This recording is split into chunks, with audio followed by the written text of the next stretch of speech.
How did you enter into the world of healing? I am a piece of metal and I've just been pulled into the space. So that's how I got into healing. Well, And then one method of healing led to another, and here I am today. you've actually helped people come out of their physical ailments too. So I've worked with a lot of entrepreneurs, a lot of corporate people. And one thing which is common, whether it is a person who has a turnover of 50 crores or 5,000 crores, one thing which is common is everybody is the same inside. As I call it, sab andar se nange hain. The depression that we talk about, ये केवल बड़े उम्रदराज लोगों की जागीर नहीं है. नहीं है. This especially comes in a youngster's life. And the worst thing I would say is social media is creating so much of pressure on them. True. Because all their friends, every reel that they see, people are smiling and showing their best faces. Versus what is happening inside, you really don't know.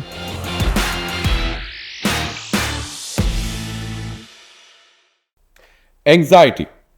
Nowadays, you would hardly find anyone who wouldn't have gone through this phenomena. मतलब क्या राजा, क्या रंक, क्या गंगू, क्या तेली, क्या EO के members, क्या हम कलाकार, everyone has to go through this. क्या होगा और क्या हो सकता है कि सोच में हम अपने ऊपर एक मेंटल प्रेशर बना लेते हैं और ये भूल जाते हैं कि जितना जरूरी फिजिकल हेल्थ का ख्याल रखना है उतना ही ज्यादा मेंटल हेल्थ का ख्याल रखना भी है. एंड आज एंटरप्रेन्योर्स पॉडकास्ट पर हमारे जो गेस्ट हैं उन्होंने इस मेंटल हेल्थ की दुनिया को ना केवल कई सालों से समझा है बल्कि उस पर एक रिसर्च की है और लोगों को हील किया है. एंड अपने स्पेशल शाइन टेक्निक के बारे में बात करने के लिए एंटरप्रेन्योर्स ऑर्गेनाइजेशन के one of the oldest members, he spent more than a decade with EO. Anirudh Malpani, welcome to the Entrepreneurs podcast. Thank you, Mantra. Really happy to be here. Thank you very much. Thank you. A mental health coach, an anxiety busting specialist, and the creator of the Shine technique. First of all, Anirudh, I mean, we are almost from the same generation. Please tell me, there was a time when anxiety was not such a trending word. People didn't understand this phenomena. I'm sure they must have felt it, but it wasn't really on the radar of doctors and specialists who would work on people's mental health. Do you think times have changed? Do you think people are feeling more anxiety? Or is it a good thing that we have discovered कि हम जिस चीज से गुजरते हैं, that's what it is? So I think it's both the things put together, you know. It's not just that it wasn't there earlier and it's come in now. It was there, but it was not really dealt with. And unfortunately, mental health in India has been something more like a taboo subject. Yeah. You know, people don't want to talk about it. Mental health matlab pagal. Exactly. That's the connotation which was there. So any child or anybody talking about it, the parents would give too tight whacks and say ki sab theek hai, chalo aage badho. Yeah, So you know, that kind of brings in a lot of suppressed emotions and feelings. And now I think the generation, the parents have also started to understand a little more. The children have become much more vocal about what their challenges are, and they're, you know, interacting more with their parents and with their peers. So I think that openness has come in. So anxiety, which was there earlier, was suppressed more. Now I think it's more in the open, and people are open to talk about it. Like the clients that I work with, the younger ones, they're okay to go on social media and talk about it.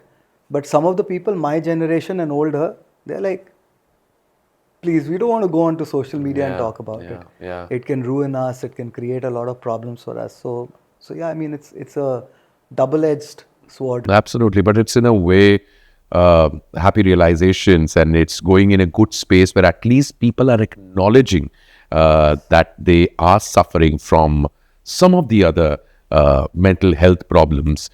Before I dive into the details of mental health, I'd like to ask you about how did it all begin for you, and how did Shine come into being? How did you enter into the world of healing? Yeah, so you know, it's very funny because I feel that I was a piece of iron, and the universe, the space of healing was a magnet. It just pulled me in. So when I got to know about healing, it was like a tryst with destiny. And in 2013, my wife was detected with cancer, breast cancer. Sorry to hear that. And thereafter, things moved on. The surgery happened, the chemo happened. And some of our relatives suggested that why don't you get some pranic healing done? So we said, I mean, there's no harm. Let's get it done. Of course. And that was going on for a while. I mean, I didn't pay much attention to it. But then when her cancer returned back and she had a metastasis in her pelvic area, she was in a lot of pain and she was on painkillers. So my sister, she told me, she just spoke to her and she said, ki Bhabhi, dard kaisa hai? One fine day she just called up because it was going on for the last 5-6 days. And we were to meet a doctor and to understand what exactly was happening. So she said ki she just called out of the blue and asked her ki Bhabhi, aaj dard kaisa hai? So Nandini said that aaj to dard hai nahi subah. So she said, why don't you stop your painkiller now? So she stopped her morning painkiller. And then again in the evening, she asked her that, how is the pain? And she said, I don't have any pain. So she said, why don't you stop the painkiller again? And after about 5-6 days of painkiller, she just stopped the painkiller and she was okay. And then we went to Bombay for a further checkup and, the testing and all. And we had to get radiation done for her. So while the radiation was on, after a couple of sessions, the doctor asked her that, are you in pain? And she said, no, I'm not in pain, but I'm in discomfort. So I was sitting here, my wife was in the center and my sister was on the extreme other end. And we were both looking at the doctor and I'm looking at my sister and I see a smile coming up on her face. And I'm like, something's up. What is it? I don't know. So when we came out of the doctor's cabin and we sat in the car, I asked her, why were you smiling?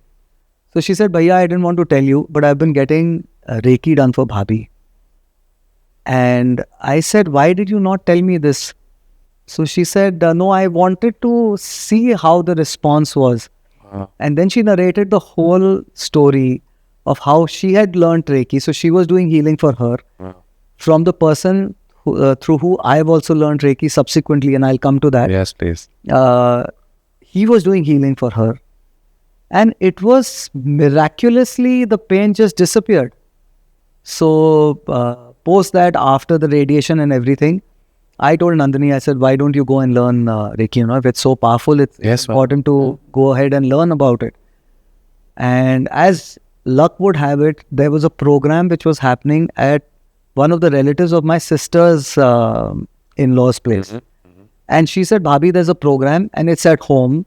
So, whatever time you need to rest, food, wood, everything we can take care of. And she went and she learned. And she came back very happy, very positive and everything. And she was experimenting on us and we were feeling really good. Me and the kids were feeling really very good. 3 months after learning, all of a sudden she tells me कि Anirudh, तुम क्यों नहीं जाके सीखते हो? कभी कभी ऐसा होता है that I don't feel like doing healing for myself. So she had done 2 levels of that. I said, ठीक है, मेरे को तुम्हारी healing करना है, बच्चों की करना है at the best.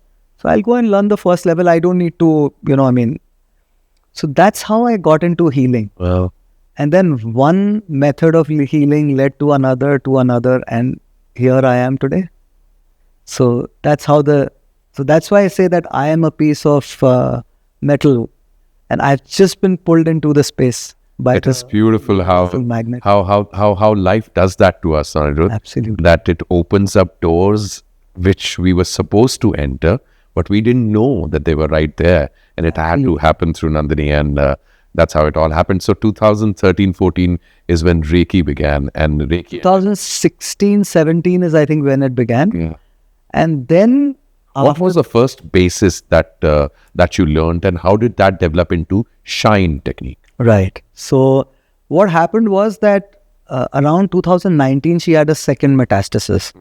And at that point in time, I was extremely vulnerable because, we thought that now things were looking up and we were traveling, we were doing everything. And this was just out of a regular checkup that we got to know that, her cancer is metastasized to the brain. So that was a very, very big turning point for me. And I had to show up a lot of strength in front of the family. Yeah. but internally I was completely broken. Of course. Anxiety was at its peak. I was overthinking scenarios. I was, not in the right frame of mind at all. And externally, I had to keep putting up that facade, which most people who are going through the mental health challenge actually do. So, all the energy that you use to put up that facade is actually draining you much further. Yeah. So that's where I actually started doing healing on my own self. Slowly, I got myself into a better space. And then in 2020, when I lost her, again that entire cycle started. So for me, for my kids, because we were not anticipating it. And after I lost her, for a few months, I actually did not practice healing. I had completely given up on healing. And I called up my mentor one of those days, very, very low. I said, healing doesn't work. I couldn't get her out of her cancer, and she had to leave us. So he very patiently, very quietly listened to me, and he just asked me one thing. He said, "Anirudh, did healing not work for her?" So I took a couple of moments to gather my thoughts. And I said, "No, Amit, healing worked for her because, with pain patches, at the highest level of pain patches, she was not able to sleep. 15 minutes of healing, she would sleep like a baby for 3 hours at a stretch." So I said, it's not that healing didn't work. But I said, then why did I lose her? So he again told me that every soul has a journey and you cannot interfere with the journey of the soul. Yeah. All you can do is ease that soul into that journey. And I think that's what healing did for her. Even though we were not able to get her out of the cancer and out of the outcome that it had on her, but I think it helped ease that journey. The last 7-10 days that we went through. I think that it really eased the journey for her. And then COVID happened. A lot of what a time. So I started doing Vedanta classes at that point in time. And then something clicked over there. There's something called as Swadharma, which is spoken in Vedanta. So it's something which is as per your own nature, things that resonate with you, things you like doing. And I would love doing healing. I would love it when I would, do healing for her or for some of my friends. And this was all, just casual. Somebody had a problem. Like I had a friend's wife who had very high BP. And I just landed after a course in Jabalpur. And I went to another cousin's daughter's party. She was there and I looked at her face. She was looking absolutely flushed. I said, what happened? So she said, Bhaiya, my BP has been out of control. I've changed medication. I've done everything. And I said, okay, you come inside. So I think I did a 5-minute process on her. Next morning, she called me, thank you. My BP is normal today. Wow. So, I think just those one incident after another, it sort of just builds up and you gain that confidence and you realize that you're making a difference. So I think that's where Vedanta plus the getting back into healing, helping people in COVID, people were not getting beds, their oxygen levels were low. 70, we were doing healing for about 50, 100 people at a time. Wow. So one-on-one healing, group healing, so all of that was happening. People's oxygen levels jumped up. So from 60, 70% to 85, 90%, people weren't getting beds. Beds started getting available. So, it sort of started opening doors for people. And how does this work, Anirudh? Because I am so intrigued in knowing, is it through manifestation? Is it a collective energy that works towards a concentrated cause in the cosmos? How does it work? So everything that we have here, this mic is energy, our conversation is energy, we are energy, the lights are energy, everything is energy, right? So within us, if we look at ourselves at a cellular level, we are nothing else but packets of energy. True. And any distortion that comes over there, that starts having a rippling effect, and that starts at the level of a thought. Makes sense. And then it starts showing up at the mental level and then at the physical level. So what we do through healing is we are just transmitting energy in a manner that it just helps the other person bring back that balance in them, just balance. And the intention towards what you would want that person, whether it's relieving of pain or whether it's calming the person down into that space. And did this develop into Shine? Did this develop into like sort of a hybrid thing, or was it something completely from a fresh space? So what happened was, as I learned the different modalities of healing, I realized that, there was sort of like a complementing situation which was coming up. So instead of just doing one form of healing, I actually mixed the healings up.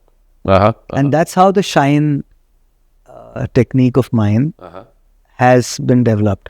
So depending on what is the need of the client and what is the guidance that I'm getting, based on that, I use 1, 2, 3 modalities and I do the sessions for my clients. Do you have would you like to share what are the kind of differences over there, even if it's on the basic level, just a basic understanding? So many things that I've helped people with, physical issues like aches, pains, all of that. Which I wanted to come to, because I was reading a few testimonials of yours. You've actually helped people come out of their physical ailments too. There was this person with a terrible backache, and I was reading that person's review or a testimonial towards you about how your healing actually helped me get rid of a physical ailment. So it is not just a mental health, it is also helping in physical health. So what you have to understand is that everything starts at the level of a thought. True. Now, if that thought is a negative thought and it sort of gets, there's a repetition which keeps happening, you reaffirm that to yourself and you start creating patterns around that. So when we work at the level of the subconscious mind, you are actually helping unwind those patterns and remove those layers of emotional garbage, as what I call it, and we collect as we keep moving through life every single day. True. So what we do is, once those things are corrected, so as an example, if I take a balloon and I fill it up with air, there's a threshold after which it is going to burst. True. So our subconscious mind also has a threshold. Till that time it says, I'm able to handle things, I'm going to suppress those things. Beyond that it says, sorry boss, I've given up. Now I can't do anything more. It's beyond me. And it starts showing up at the physical. And दोनों जगहों पर mental level पे भी दिखाई देने लगता है और उसका आपके फिजिकल हेल्थ पे भी उसका असर पड़ता है. मेंटल हेल्थ तो खराब हो ही गई आपकी. जी. वो चीजें आपकी जब तक ठीक नहीं होगी, so things like BP, diabetes, all of these things, aches and pains that are coming up, and there are certain connotations, certain things which are related, which actually start manifesting. So, just as an example, if anybody has a lower back pain, there is a good chance that there is an issue with money. And I've seen people with tons and tons of money still having that lower back pain, because their relationship with money or the way they look at money is never with love, it's always with fear. There you go, holding on to it. Lower back pain has a connection with money and your financial issues or not issues, anything to do with. So issues, it could be either lack of finances or problem with the finances, or it could be the way you're looking at money from a stage of fear, from a stage of not respecting that money, always feeling that there is something missing, I need more, it's going to go away. So things like that. Yeah, and a lot of people in today's day and age, हम कोई corporate दुनिया में काम कर रहा है, रोजमर्रा की जो नॉर्मल 9 to 5 जॉब्स पे भी जा रहा होता है, उसके तो बॉडी के एलिमेंट्स अगर चेक करने जाओ तो पता नहीं उसके तो कहाँ दर्द नहीं हो रहा होगा, बट वो सारी की सारी चीज़ें कहीं ना कहीं उसके डेली लाइफस्टाइल से भी अफेक्ट होती हैं. एंड हम सब अलग अलग जनरेशन से आए हैं, but just the way you said it Anirudh, हमारी जो जनरेशन हुआ करती थी, हम लोगों को बोला जाता था अरे हाँ तो क्या हुआ, किस बात की एंग्जाइटी है, हम लोग तो लैंप पोस्ट के नीचे बैठ के पढ़ लिया करते थे, हम लोग इतना किस बात का स्ट्रेस ले रहे हो एंड ऑल दैट. ये हर जनरेशन ने इस चीज को सहा है. Almost like wearing this stress as a badge of honor is not the right way to go about it. If you're going through something, express it, or else it gets bottled up inside. Absolutely. Am I right? Absolutely. So I've worked with a lot of entrepreneurs, a lot of corporate people, including a lot of members of EO and YPO. Mhm. And one thing which is common, whether it is a person who has a turnover of 50 crores or 5,000 crores, Yeah. one thing which is common is everybody is the same inside. As I call it, sab andar se nange hain. Mhm. That's how it is. True. And what I've realized is that, stress has been equated with productivity. Yeah. If you're productive, you have to have stress. Without stress, you can't be productive. And that's the biggest myth, because when you're coming from a sense of fear, when you're coming from a sense of overthinking, when you're coming from a sense of lack, and there is always something missing, then there is something already going on in your mind, and True. that's occupying a lot of space in your subconscious. And you will never enjoy that journey that you started. So a lot of entrepreneurs that I'm working with, they say, we've lost that joy, we've lost that charm of where we started. Yeah. It's become very routine. It's Mechanical. almost like a burnout that you're feeling. Almost. And this burnout is real, Anirudh. It is. And this ये इस दौर में 2025 में और इस time पे काफी ज्यादा देखा जा रहा है, and it's a very dangerous space to be, Very. because if you lose your passion in what you were doing, no matter how big an empire you've made, it'll come crumbling down. Absolutely. I've been through that burnout with work stress and with family stress and with health stress, all of this thing. I have been through it all. And I know when I'm talking to my entrepreneurs and my clients, I understand, because they also understand. I've been through it. I've been through it, and I've come out of that situation. So what has helped me? That's how I'm looking at helping people and sharing my learnings with them and helping them take this forward. Any of the transformational case studies, maybe you don't need to really mention names, and may that not be of entrepreneurs or of your friends, but of genuine cases of that came to you and you saw change in them, and you felt, all right, boss, this is what I was meant to do. So this is something, every time I think of these transformations, I sort of get goosebumps. And so there are 3 I want to talk about. Please do. One is about a corporate leader, and she came to me. She had a lot of anxiety because she lost her husband in a very, very tragic manner, and she was not able to sleep. She was a complete mess, and at work she had to show up every day. single day Yeah. with the same amount of energy. And she said, by the time I would come home, I would be so drained. I would just look at my husband's photograph and I would cry for hours together. From that space, and she'd done therapy, she'd done counseling, she'd even done meditation, and she connected with me on social media. And once we started working, I think in about 3 or 4 weeks, she shared with me that, Anirudh, I'm actually feeling happy. I'm sleeping well. I am happy in my situation. I'm looking at my husband's photograph and I'm not crying anymore. And she's been a long-term client of mine. I mean, last 2 years we've been working together. And she's had major shifts for herself, whether in terms of her job. She was not enjoying the job that she was doing. She switched companies after the healing session. So while the healing sessions were on, and she said, I'd been looking for opportunities, but I was not getting the right opportunity. She moved countries, and it's been such a rewarding experience for me, more than her.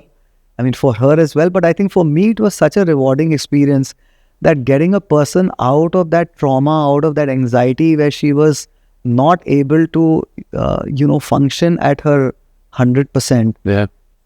She started working at 120%, and she's extremely happy doing that. It's beautiful, and I'm sure that these are the moments that you feel worth it for what you have been doing. And you had 3 cases. The second one? The second one was a young girl who actually attempted suicide. She cut her wrist off, and her parents got to know about that, and they came to me through a friend of mine. So when I spoke to them, they said we cannot send her back to college because we don't know what her situation is going to be, whether she's really, I mean, whether we will have her in the next couple of months or not. So when I spoke to her, she told me that I have about 5 to 6 suicidal thoughts every single day. And I said, okay, we'll start working. And we cleared a lot of stuff for her. When I finished working with her, she had 0 suicidal thoughts. Yeah. So, the transformation, the kind of blessings that come up from not just the clients, but the families, I think that's something which really touches my heart every single session that I do. I'm sure. And that keeps me going every single day. And especially with teenagers going through, they themselves don't realize that the depression that we talk about, ये केवल बड़े उम्र दराज लोगों की जागीर नहीं है. नहीं है. This especially comes in a youngster's life. The kind of pressure that they go through, the pressure in school, the pressure in college, love, adolescence, adulting, everything. These are tough times. We as older people, we are still capable. We are aware of what we are doing. But for that teenager, and especially for the younger generation out there, for them to know that they are not alone and what they are feeling must be scary, but it is not something that you can not solve. And that's where you step in. Absolutely.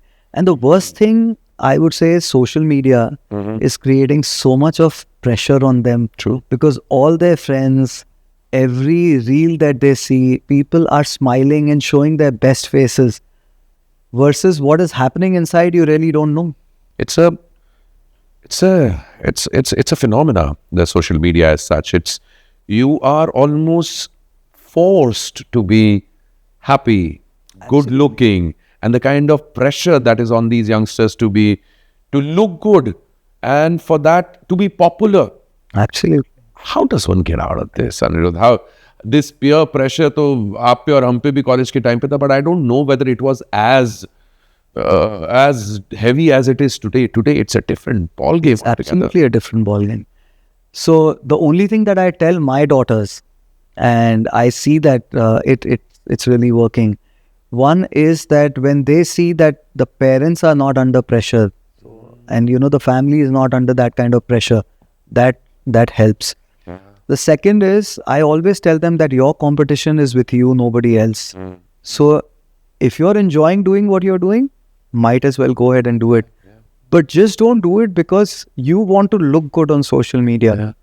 So I think that really helps, at least my kids. I don't know about other parents. I'm sure. And what a wonderful thing you said, Anirudh, that it actually begins from parents. If the pressure doesn't come from parents, and if parents create that environment and such a calm person that you are, your presence being around anyone, no matter how anxious the person would calm the person down. And I think that's so much necessary. Yeah, parents ही कई बार बच्चों के ऊपर जिस किस्म का pressure बना रहे होते हैं because they want their kid to be popular on social media, which will make them popular. So I think it's all trickling down from the older generation itself. I'm not sure if you ask my kids what they're going to say. Aren't you as calm at home? Do you ever lose your cool, Anirudh? I do. So there was recently we were on a family. अब डांट भी देते होगे तो इतनी शांति से डांटते होगे? नहीं, डांट तो देता हूँ तो जोर से भी डांट देता हूँ. And but I'm blessed with 3 beautiful daughters. Wonderful. And they just pour their heart out on me. I'm glad. So I mean, it's really wonderful. Maybe if I'll get a chance to interview them someday, I'll check on them about you. Sure. Case number 3, you were telling us about 3 people. Right. And this is again something. So we had a maid who worked with us for about 25, 30 years. That's wonderful. And then she told my mom कि भाभी जी अब मैं काम नहीं कर सकती because मेरे बेटे की कुछ तबीयत खराब है. So she left and she went. Mm-hmm. Exactly for 3 months, she came into our house again. Mm-hmm. And this time when she came, so she was crying. So I just asked her what happened. Why are you looking so sad and what is the problem? So she said, बाबू मेरा बेटा है पिछले 10-12 साल से he's got bleeding inside, internal bleeding that happens. There's a lot of weakness and he's not been working for the last 12 odd years. And she said the bleeding is constantly happening and he has to undergo some surgery, but he cannot go through that because the doctor said he can, you know, it can be fatal for him. So we can't do the surgery. So I said, okay, tell me more about it. So she told me about, she saw, brought some papers, and I saw all of that. I said, okay, let's work on it. Yeah. So I mean, anywhere where I know that people can't afford the sessions, That's I do a lot of. I mean, without thinking, it just goes that, okay, if they can't afford it, I'll go ahead and do the sessions. So I did the session for her son. I think we did 3 odd sessions. The bleeding stopped. The doctors had said that he will need 10 units of blood for surgery. His surgery happened in 2 units of blood. Oh, wow. That's... And after The body responds, the Anirudh. body responds. The body responds to healing because the body wants to heal. It is you who maybe are trying to block it. So the body has an innate ability to heal. It's us, we create those layers and those barriers, Yeah. and we just don't allow it to heal. That is incredible. That's an incredible story, Anirudh. So It is just amazing how such a science which has been around for centuries is not tapped upon even furthermore. But tell me something, Anirudh. The kind of patients that come to you, the kind of people who come to you for help, what kind of different mental health issues that you see in today's generation? Depression being definitely one of the topmost ones. depression is a very, very bad thing. Stress is extreme high levels of stress because of, again, like you said, peer pressure, pressure from parents, pressure from, social media. So today, I think it's even more difficult because the children are all around under pressure. So that's another thing that I see. Mental health, I'm seeing a lot of self-hate. So there is no self-love. Yeah. And that's a very, very big thing, because if you don't love yourself, you cannot love anyone else. If your cup is not full and if it's not brimming, you cannot give out to anyone. So true, so true. And that self-hate is something that comes again from the societal expectations of what you should be like, Absolutely. what your hair should be like, how your body should be like. Body shaming is on such a big high. And you're looking at all these stars with six-pack abs and you want to be like them. And when that doesn't happen, you start hating yourself. Absolutely. What is your suggestion to people who, and I'm sure there are lots of people who are watching this who would relate to this completely. What would your suggestion be to them for this? The most important thing is, things are going to keep happening the way they are supposed to happen. There are certain things you can control. There are certain things that you just cannot control. So what is in your control? What is in your area of influence? Work on that. Improve yourself. Work every single day. Discipline and consistency is very important there. But things that you don't have control on, things that, you cannot, you have to let go of those things. True that. And just work on your own self. Start loving yourself, because the moment you love yourself, even if you have body fat, if you have hair on your face, it doesn't matter. If there are blemishes on the face, it's absolutely fine. You're human. You're not a model. You're not somebody who's going to be in that zone where, you're not like a plastic doll. You're going to have your blemishes. It's fine. You're Learn to human live and with learn it. to be human. Absolutely. Learn to live with it. Learn to enjoy yourself. Learn to cherish every moment that you have. And that will only happen when you start loving yourself. Anirudh, I really wanted to know, when a healer like you deals with so many people who have, so many emotions, and most of them are negative emotions because they themselves are going through negativity. They're going through depression themselves, the anxiety. They open up to you. You enter their mind space. You heal them. What happens to the healer? Doesn't the healer take up their anxiety? How do you protect yourself? So like I said, when your cup if your cup isn't full, you cannot give. So there are a lot of practices that I do, which I have to keep doing regularly for myself, because you're right that there are times when I take up some of those emotions on myself. You're a receiver. Absolutely. I absorb those emotions into me. And initially it used to be difficult, but I think now I've got the hang of how it has to be done. So I have a fairly good routine which I do. So I use essential oils through the day, and I ingest the oils and I apply the oils also for myself. So they're the best way to get an instant state change. Wow. So that's something that I do. Other than that, I have a practice where every morning I start my morning with gratitude. I end my day with gratitude. I have certain practices which, if you have time, I'll share. Yes, please do. In fact, thank you. Thank you for actually offering it. A lot of people who are watching us would love to imbibe at least like a small little crash course of how can we protect ourselves, how can we keep ourselves in the same mental space as you would like to see your patients and everybody else. Right. I connect with the universal energies with a little silence to sort of recharge myself in the day. I do a little shielding for myself before the sessions. So that's very important. So to have a minimal of impact onto me. Yeah, yeah. Even then, there are times when I have an impact, but it's very nominal nowadays.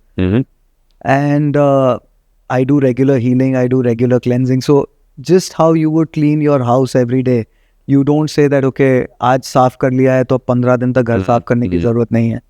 That's exactly what has to be done with the mind as well, the subconscious. Because every single moment, every time you're meeting somebody, there is some emotional charge which is getting deposited, and that has to be cleared every single day. So these are some of the things that I do. That is wonderful. I mean, yeah, the healer needs healing too. And Absolutely. It needs to begin at home. Absolutely. And you were suggesting, what should we do first thing when we wake up in the morning? So the practice that I do, I wake up and I thank God for giving me this day. Because if there are so many people who pass away in their sleep. Yeah, man. So if I've been given this day today, I ask God that please guide me as to how I take this day forward. So that's something that I do. I do a small forgiveness exercise every morning and every night before I sleep. So it's just simple. I'm sure people have heard of Ho'oponopono. So it's just simple 4 lines. I'm sorry. Please forgive me. Thank you. I love you. This was developed by Dr. Hugh Len. And he cured a ward full of mentally unstable criminals. Nobody in the hospital would stay on for that long because they were absolutely in shambles. So they would attack the patients and all of that. So he used this prayer on the files of the patients, and in a few months the entire ward was discharged. Say it again. Ho'oponopono. Ho'oponopono. Right. Which means forgiveness. So, and the 4 statements that you use with this is, I'm sorry, please forgive me, thank you, I love you. That's beautiful. And you just say it with the intent. So let's say you have an altercation with somebody and that person has really hurt you.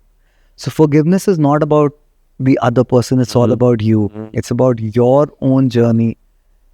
वो एक कहावत है ना, मिर्ची खुद खाओगे और सामने वाले को उसका तीखापन नहीं लगेगा, आप ही का मुंह जलेगा, आपको ही तीखा लगेगा. बिल्कुल. So any kind of anger, resentment that we have is actually like that chili that you are eating, hoping that the other person's mouth is going to burn. Yeah. So forgiveness is for yourself so that you can bring yourself in that calmer state. So I use this every single day. And what I would recommend is that it should be done at least 11 times, preferably with your heart, with your hand on your heart, and just by feeling every word. So let's say if I say, I'm sorry. So if you bump into somebody, how would you say, I'm sorry? Please forgive me. If you've hurt somebody, how would you ask forgiveness? How would you thank somebody who's given you a gift? And how would you say I love you to your partner? Yeah. Feel it. So feeling those same kind of emotions, you just repeat this. Wow. And you see your life transform. This is beautiful. And 4 of the most integral emotions in a person's life, I'm sure we feel it 100 times all throughout the day for different people. Absolutely. So, and then anything else? Any other suggestions? I have a gratitude practice. I call it the Jojaro practice. Jojaro. Jojaro. So Jo is for a journal. So Mhm. every night before I sleep, I write 5 things that I'm grateful for Wow. every single night. I don't do it every night, to be honest, but I do it most nights. And that actually gets you into a state of gratitude while you're sleeping. Yeah. And then as soon as I wake up, I do the gratitude for being given this day. Yeah. As I reach my office, I have a jar over there. So in that, I write a slip of one thing that I'm really grateful for today. Wow. It can be the same thing, it can be a different thing, whatever comes up to your mind, the first thing that comes to your mind, just write it and put it over there. So at the end of the year, you will have 365 reasons to be grateful, not just one reason. What a way to live, Anirudh. What a way to live. To be living with such gratitude is rare. I'm sure a lot of people would be thinking, where's the time to put in all this effort? But isn't this what we are alive for? To be able to live every moment with gratitude. Who wants to go through pain and turmoils and depressions? Don't we all want to be happy? Absolutely. Why can't we choose this standard of life? I think this is beautiful. And to be able to live with gratitude. And these small little tricks to trick the mind, to tell this mind. Absolutely. You know, if you look around you, we are in a room which has got an air conditioner. We have clothes to Oh, yes. I believe in it. we have eyes, we have a mouth that we can speak, we have hands, we have we have our feet, we can walk. There are so many people who don't have this. Yeah, absolutely. And we always complain, oh, मेरा ये दर्द हो रहा है, वो दर्द हो रहा है. होगा, ठीक है, that's fine. But at least be grateful that you have it. True. हाथ दर्द कर रहा है, उससे पूछो जिसका हाथ नहीं है. Yeah. He would give anything to have that pain back. Absolutely. No, absolutely, Anirudh. And I wish this awareness of what you have just shared with us becomes a part of everyone's life. I think it is very much possible to live a happy life. It is. It is possible. It is our choice. And it is our choice to go through our mental health alone, or it is our choice to seek help from a healer like you. Absolutely. And I'm glad that you exist, Anirudh. I'm glad that you're there and you have helped so many people. And I have absolutely had a great time having a conversation with you. And I'm sure all your viewers, your fellow members of the EO who will be watching this thing, they'll know that they have a wonderful human being amongst them. I really love spreading the love. And I have received so much in my life. I think the least I can do is just spread. And that's where the shine technique comes in. So I joke that, I tell my clients that with the shine technique, your inner self is going to start shining and so is your outer self. So people are actually going to need goggles to look at you. I'm sure that you'll keep shining too with your wonderful heart that you have. I'm sure a lot of people watching this at this point of time will be saying, "This is it, man. We are amidst the right people and in the league of some extraordinary humans, entrepreneurs, people who come from different walks of life, seekers, givers, takers, everyone." So I wish everyone at EO also all the very best. And it's been a pleasure being your host at the Entrepreneurs Podcast. Thank you, Anirudh. Thank you so much. Thank you.